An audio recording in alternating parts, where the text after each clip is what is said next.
22 जुलाई 1992 ये वो दिन था जब एक बहुत बड़ी कोलंबिया की स्पेशल मिलिट्री फोर्स एक शख्स को पकड़ने के लिए जा रही थी।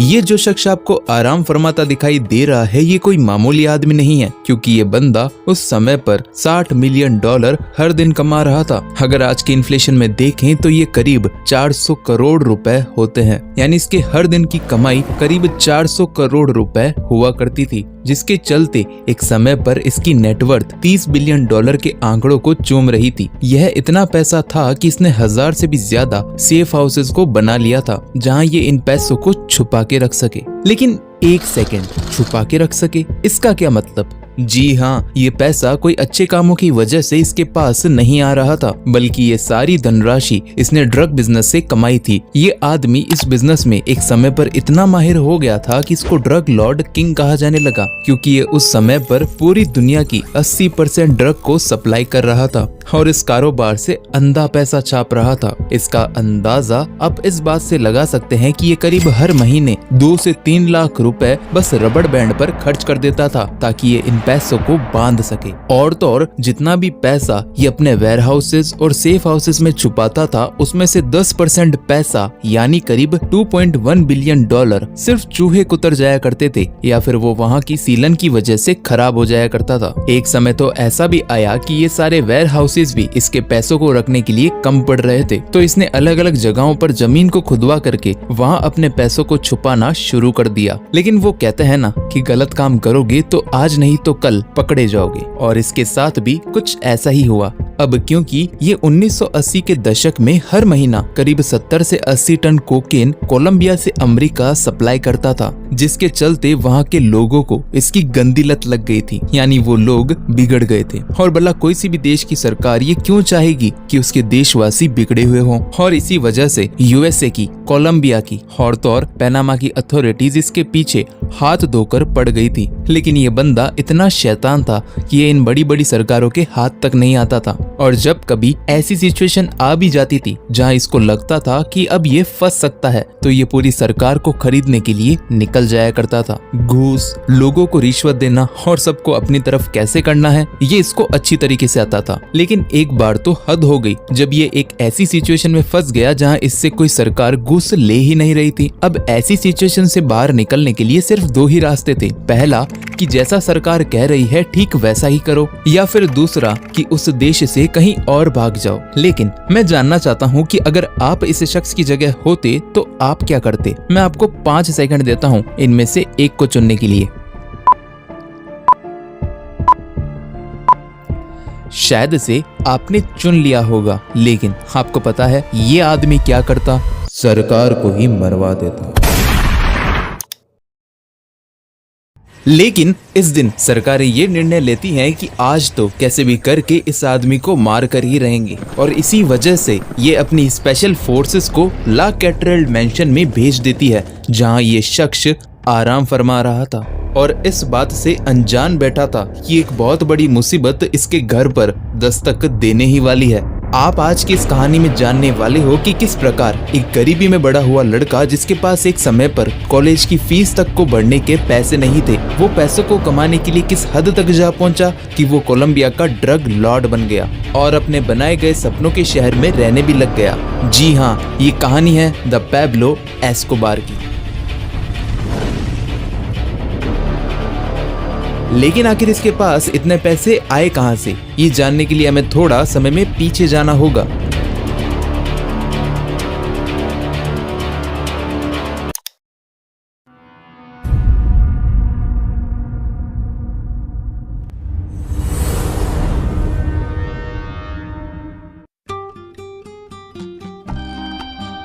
साउथ अमेरिका, कोलंबिया, मेडेलिन शहर, 1 दिसंबर 1949।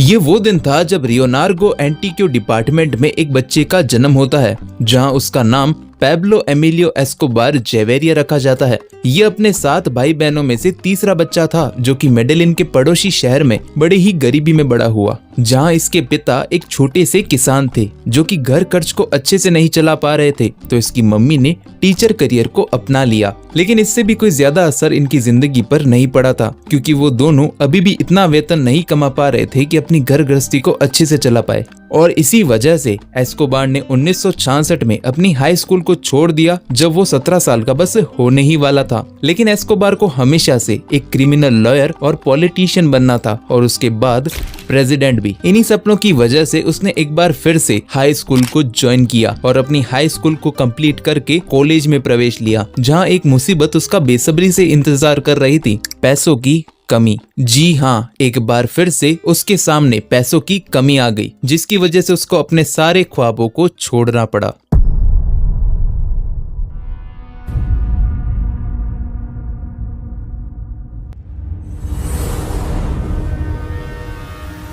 पैब्लो को अब कैसे भी करके बस खूब सारे पैसे कमाने थे, फिर चाहे वो अच्छे काम करके उसके पास आए या फिर बुरे कामों को करके। पैब्लो ने अपनी क्रिमिनल करियर की शुरुआत टॉम्स्टन्स के पत्थरों को चुराने से की, यानी कब्र के पत्थरों से। वो इन पत्थरों को कब्रिस्तान से जाकर चुराता और उन पर पहले से लिखे इंस्क्रिप्शंस को सैंड ब्लास्टिंग की मदद से मिटा करके उन्हें फिर से बेच देता। हालांकि ये काम उसको पैसे तो दे रहा था, लेकिन उतने नहीं जितने एस्कोबार को चाहिए थे। तो उसने एक गैंग को ज्वाइन किया, जहाँ ये अलग अलग लग्जरी कार्स को चुराने लगा और उन्हें बेच के मुनाफा कमाने लगा। इसके बाद एस्कोबार वायलेंट क्राइम्स में भी शामिल हो गया, जहां इसने अपनी छोटी सी गैंग में और आदमियों को जोड़ लिया, जो कि इसके पैसे वापस ना करने वालों को किडनैप किया करते थे और उनके परिवार वालों से दुगुना पैसा मांगते थे। एस्कोबार की सबसे मशहूर किडनैपिंग थी डियागो एकेवेरिया की, जो कि एक बिजनेसमैन था, जिसको एस्कोबार के गुंडों ने साल 1971 में किडनैप कर लिया था और उसकी फैमिली से करीब $50,000 की मांग की थी। हालांकि इसको पैसे मिल भी गए थे, लेकिन फिर भी एस्कोबार के ऑर्डर पर उसके साथियों ने उस बिजनेसमैन को जान से मार डाला। और यही वो हादसा था जिसकी वजह से एस्कोबार क्राइम की दुनिया में भी काफी मशहूर हो गया था, जहां उसको कई सारे बड़े बड़े डॉन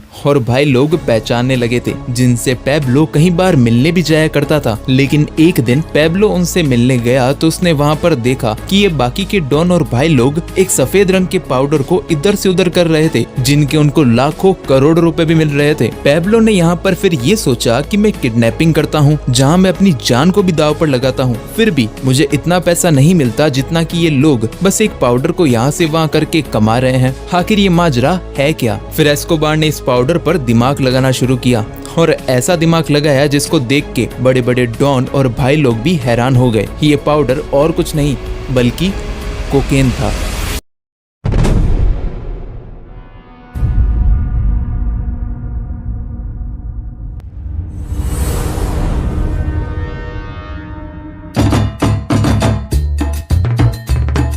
पैब्लो एस्कोबार ने 1970 के मिडिल में कोलंबिया में कोकेन का व्यापार शुरू किया था, जहां उसने एक नई गैंग ज्वाइन कर ली थी जो कि ड्रग डिलीवरी का काम करती थी। जिसके बाद पैब्लो बड़े बड़े ड्रग डीलर्स के साथ भी काम करने लग गया। लेकिन 1975 में जब पैब्लो 14 किलो की ड्रग डिलीवरी के लिए फैबियो रेस्ट्रेपो के पास गया, तो डीलिंग के समय फैबियो ने पैब्लो की बेइज्जती कर दी, जिसके चलते पैब्लो को गुस्सा आ गया और उसने वहाँ पर मौजूद 10 से 12 गुंडों को अकेले ही मारना शुरू कर दिया और तो और फेबियो को भी गोली मार दी। ये पैब्लो का पहला मर्डर था जो कि उसने अपने हाथों से किया था। लेकिन यहाँ पर गौर करने वाली बात ये है कि ये फेबियो जिसको पैब्लो ने मारा था वो कोई मामूली आदमी नहीं था, बल्कि ये मेडेलिन का मोस्ट पावरफुल ड्रग लॉर्ड था, जिसको ड्रग की दुनिया का बेताज बादशाह भी कहा जाता था। अब इतने बड़े ड्रग माफिया को मारने के बाद पैब्लो का नाम ड्रग इंडस्ट्री में भी बढ़ गया था, जिससे वो इस इंडस्ट्री में तेजी से आगे ही बढ़ता चला गया और चारों ओर सिर्फ इसका ही दबदबा बनने भी लग गया। मार्च 1976 में इसने एक 15 साल की लड़की से शादी कर ली जिसका नाम मैरिया था और उसने इसी साल मेडेलिन कार्टेल नाम का एक ड्रग बेचने वाला ऑर्गेनाइजेशन बनाया, जो कि पहला ऐसा ऑर्गेनाइजेशन था जो कि यूएसए की बॉर्डर के अंदर जाकर वहाँ के लोगों को ड्रग बेचता था, जिसके चलते वहाँ के लोगों को इसकी गंदी लत लग गई, जिसने पैब्लो के बिजनेस को इतना बढ़ा दिया कि पैब्लो अब 70 से 80 टन कोकेन यूएसए में सप्लाई करने लग गया। ये वो दौर था था जब पैब्लो ड्रग स्मगलिंग से इतना पैसा बना रहा था कि इसके पास उस समय पर 142 प्राइवेट प्लेन्स थे, 20 हेलीकॉप्टर और 32 याच भी थी। यहाँ तक कि इसके पास खुद की 2 सबमरीन्स भी हुआ करती थी। जरा सोच के देखिए, उस टाइम पर बड़े बड़े देशों के पास भी सबमरीन्स नहीं हुआ करती थी और यहाँ पैब्लो इकलौता इंसान इन सबमरीन्स को लेकर बैठा था। ये उन सबमरीन्स की मदद से ड्रग स्मगलिंग के काम को सीक्रेटली किया करता था। उस समय पैब्लो के पास 141 लग्जरी घर थे, जहाँ कार्स, ट्रक्स, बोट्स, प्लेन्स हर वो साधन थे जिसकी मदद से ये अपने ड्रग के काम को आसानी से कर पाए। पैब्लो पायलट को पर फ्लाइट करीब $5 लाख पे करता था ताकि वो इन ड्रग को सप्लाई करके आ जाए। उस समय पूरे कोलंबिया में सिर्फ 2 लीनियर जेट थे, जिसमें से एक पैब्लो के पास था।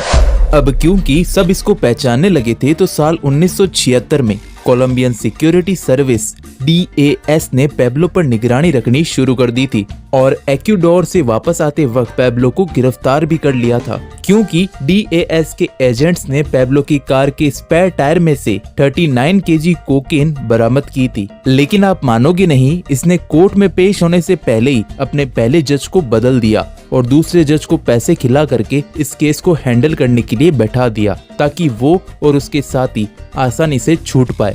और ऐसा हुआ भी। जज ने उनको बिना कोई सजा सुनाए रिहाई दे दी, जिसके बाद एस्कोबार ने जेल से बाहर आने के 1 साल के अंदर अंदर उस एजेंट का मर्डर करवा दिया जिसने पैब्लो को गिरफ्तार करवाया था। और तो और उसने इसी तरह कोलंबियन लॉ इन्फोर्समेंट एजेंसीज को रिश्वत और धमकी देकर उनको अपने रास्ते से हटा दिया। पैब्लो एस्कोबार की सिर्फ एक ही स्ट्रेटेजी थी, सिल्वर और लेड, या फिर कहे तो प्लाटा और प्लोमो, यानी पैसा और मौत, जिसका सीधा सा मतलब यही था कि अगर कोई पैब्लो के रास्ते में आता तो उसको 2 रास्ते देता। पहला कि मैं तुम्हें इतनी रिश्वत दूंगा कि तुम्हारी 7 पुश्तें आराम से बैठकर खाएंगी, लेकिन अगर तुम मेरी बात नहीं मानोगे तो मैं तुम्हारे साथ साथ पूरे खानदान को खत्म कर डालूंगा। और इसी तरह पैब्लो ने अपनी रिश्वत और धमकी के टैक्टिक्स से कोलंबिया में अपने व्यापार का एक बड़ा एम्पायर बिल्ड कर लिया था। पैब्लो ड्रग्स को सप्लाई करने में भी काफी शातिर था, जहां ये सबसे पहले मछलियों के पेट में ड्रग्स को डालकर उन्हें सप्लाई करता था। लेकिन कई बार इस माल को पुलिस वाले पकड़ लेते थे, क्योंकि उनको कहीं से पता लग चुका था कि पैब्लो मछलियों के जरिए ड्रग्स की स्मगलिंग कर रहा है, जिसके सॉल्यूशन के लिए पैब्लो एक खतरनाक दिमाग लगाता है, जहां ये सबसे पहले ड्रग को लिक्विड के सॉल्यूशन में मिला देता था और उसमें एक जीन्स को डुबा देता था ताकि वो ड्रग सॉल्यूशन उस जीन्स में सोक्ड हो जाए। जब जीन्स सूख जाती थी तो वो उसे कार्टून के डब्बे में पैक करके उसे अलग अलग लोकेशंस में भेज देता था, जहां उसके दूसरे साथी इस जीन्स को केमिकल में डाल करके उसमें से ड्रग को अलग कर लिया करते थे। हालांकि ये तरीका काफी कारगर निकला, लेकिन जब पुलिस ने इस तरकीब को भी पकड़ लिया तो पैब्लो अभी भी इन जीन्स के कार्टून बॉक्सेस को एक्सपोर्ट करता गया, बशर्ते इस बार कोकेन उन जीन्स में नहीं मिला हुआ होता था, बल्कि वो उन कार्टून के डब्बों पर मिला हुआ होता था। जब पुलिस वाले इन डब्बों को पकड़ते थे तो वो अभी भी इन जीन्स में कोकेन को सर्च कर रहे होते थे और वो उन कार्टून के डब्बों को डस्टबिन में फेंक देते थे, जहां से पैब्लो के आदमी उन्हें उठा लेते थे और उनमें से कोकेन को अलग कर लिया करते थे। यहाँ तक कि पैब्लो प्लेन्स के टायर्स में लोगों और बच्चों के पेट में कोकेन को भर के उन्हें एक्सपोर्ट करता था और इन्हीं सारी तरकीबों के चलते वो करीब 15 टन कोकेन हर रोज अमेरिका में सप्लाई किया करता था। पैब्लो के पास इतना पैसा था कि कोलंबिया का हर पुलिस वाला उस समय पैब्लो की जेब में था। पैब्लो का उस समय एक आलीशान घर भी हुआ करता था जिसका नाम था हैसिएंडा नेप्लोस। ये इतना लग्जरी घर था कि पैब्लो ने इसमें एक बहुत बड़ा जू भी बना रखा था, जहाँ एक्सटेंट होने वाले जानवर भी हुआ करते थे। इस जू में इतने सारे जानवर थे कि कोलंबिया के किसी और जू में नहीं देखे जा सकते थे। यहाँ तक कि man made lake, airports, bars, यहाँ पर किसी भी चीज की कमी नहीं थी। लेकिन यहाँ पर पैब्लो को अपने बचपन का सपना याद आने लगा, पॉलिटिशियन बनने का सपना। तो उसने अपने पैसों से कोलंबिया में नेक कामों को करना शुरू कर दिया, जहां इसने मेडेलिन के कई गरीब इलाकों में कई सारे churches, football stadiums, schools, hospitals, park बनवाए और ये वहां के रहने वाले गरीब लोगों को पैसे भी बांटने लगा, जिसके चलते ये वहां का रॉबिन हुड बन चुका था। पैब्लो की चारों ओर वाहवाही होने लगी। लोगों ने ये तक कहना शुरू कर दिया कि हमारा मसीहा आ गया है, जो कि हमें इस गरीबी से बाहर निकाल के रहेगा।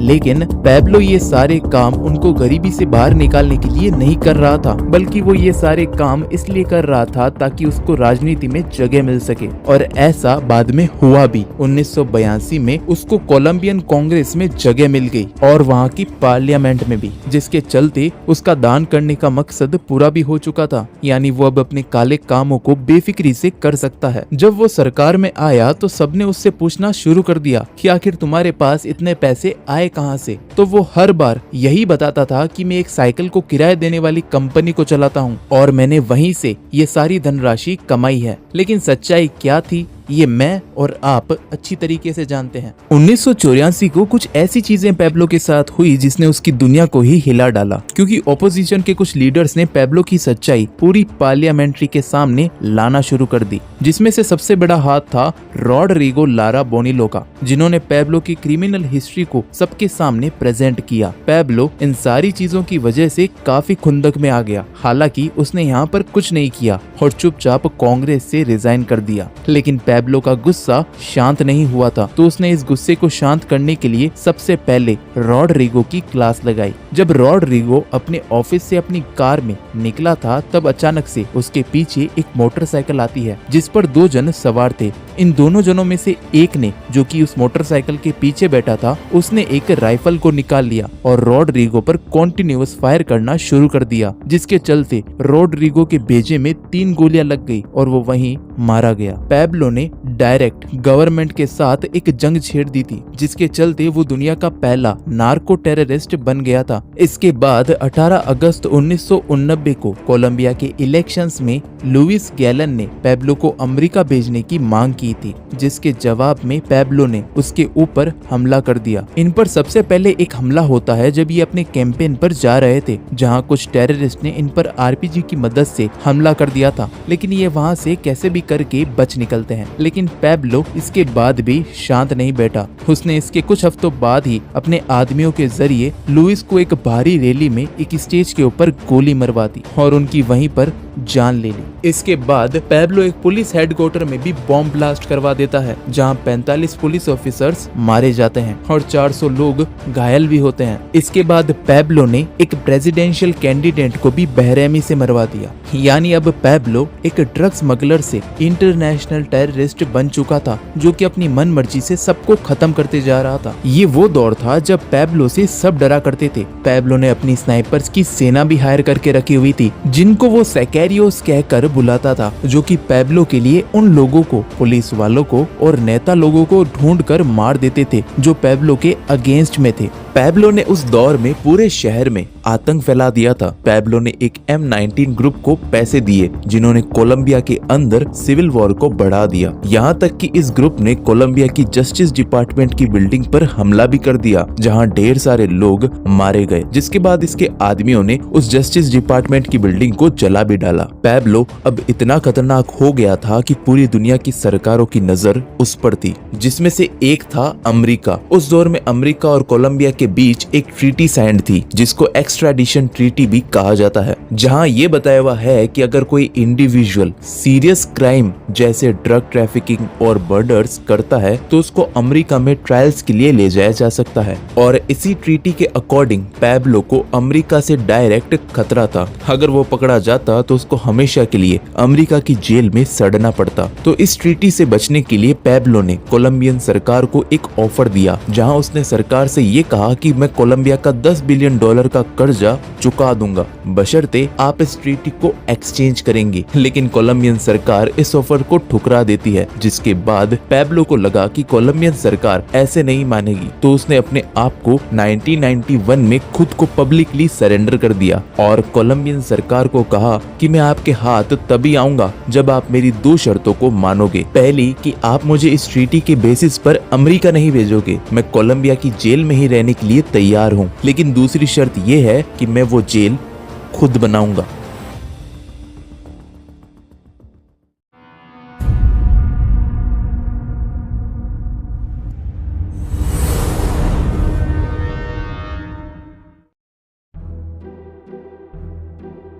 और हैरत अंगेज तौर पर उसकी दोनों शर्तों को मान लिया गया। एक क्रिमिनल के कहने पर उस समय कोलंबिया की सरकार अपने संविधान के नियमों को चेंज करने तक आ गई थी और पैब्लो पहला ऐसा कैदी बना जो कि अपनी जेल खुद बना रहा था। इस जेल का नाम था ला कैटरेल, जो कि मेडेलिन में ही बनाई जा रही थी। लोग इस जेल को होटल एस्कोबार और क्लब मेडेलिन भी कहने लग गए थे, क्योंकि इसमें क्या कुछ नहीं था। Football pitch, giant doll house, bar, jacuzzi और वाटरफॉल। एस्कोबार ने यहाँ पर एक टेलीस्कोप भी लगवाया था ताकि वो मेडेलिन शहर के अंदर आराम से देख पाए। पैब्लो अक्सर फोन के जरिए अपनी फैमिली से बात करता और इस टेलीस्कोप की मदद से उन्हें देखता भी रहता। इस जेल का नियम ये भी था कि पुलिस इसके नजदीक नहीं आ सकती, क्योंकि पैब्लो ने अपने आदमियों को यहाँ पर पहरेदारी के लिए लगा रखा था। पीबीएस की रिपोर्ट ये कहती है कि गवर्नमेंट ने अपनी आंखों पर पट्टी बांध ली थी कि हाँ, पैब्लो यहाँ पर अपने ड्रग्स का बिजनेस कर सकता है, उसको हम कुछ नहीं कहेंगे। लेकिन पैब्लो इस जेल में अपने साथियों पर टॉर्चर करने लग गया और उन्हें मारने भी लग गया, जिसके चलते कोलंबियन गवर्नमेंट को उसे एक स्टैंडर्ड जेल में शिफ्ट करवाना ही बेहतर लगा।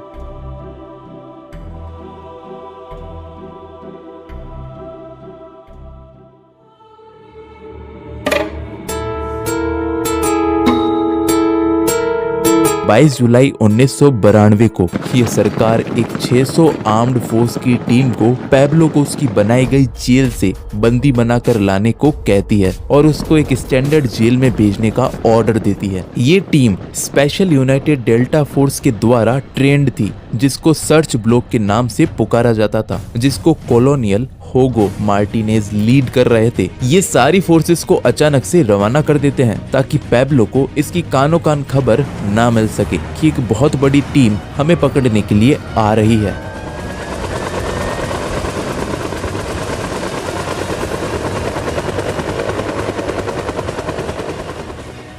ये फोर्स ला कैटरेल्ड को चारों ओर से घेर लेती है कि तभी पैब्लो के गार्ड्स इन पर गोलियां बरसाना शुरू कर देते हैं और बड़े बड़े एक्सप्लोजन फोड़ने लगते हैं। उस समय वहां पर कोई मूवी का एक्शन सीन क्रिएट हो चुका था, जहां कुछ गार्ड्स मारे भी गए थे, लेकिन जैसे तैसे करके सर्च ब्लॉक की टीम ने वहां पर सारी सिचुएशन को अपने अंडर में ले लिया और वो अंदर बढ़ गए पैब्लो को पकड़ने के लिए। वो जैसे ही अंदर पैब्लो को पकड़ने के लिए जाते हैं तो वो क्या देखते हैं कि पैब्लो यहाँ से पहले ही भाग चुका है एक सीक्रेट टनल के जरिए, जो कि उसने कंस्ट्रक्शन के दौरान बनाई थी ताकि वो यहाँ से आसानी से भाग जाए। लेकिन पैब्लो लेट 1993 में अपनी फैमिली से मिलता है जब वो किसी माउंटेन पर छुपे हुए थे। पैब्लो ने यहाँ पर ये डिसाइड कर लिया था कि वो अपनी फैमिली से दूर रहेगा ताकि उसका परिवार सेफ रह सके। लेकिन इस दिन जब वो अपनी फैमिली के साथ एक रूम में बैठा था तो उसकी बेटी को बहुत ज्यादा ठंड लग रही थी, तो अपनी बेटी को ठंड से बचाने के लिए पैब्लो ने करीब $2 मिलियन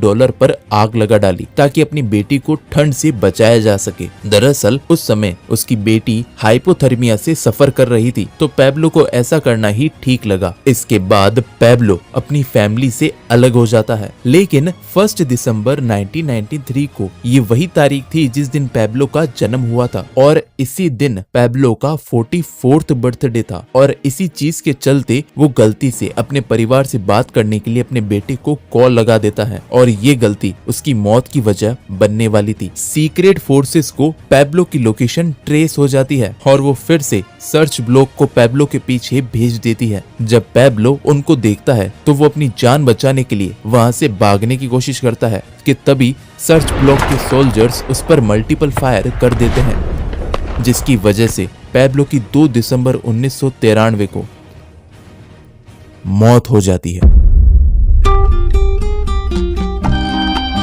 अगर आपको वीडियो पसंद आई हो तो इसको लाइक करके शेयर जरूर करें। मैं मिलता हूं आपसे एक नई वीडियो में, लेकिन तब तक के लिए सी यू सून।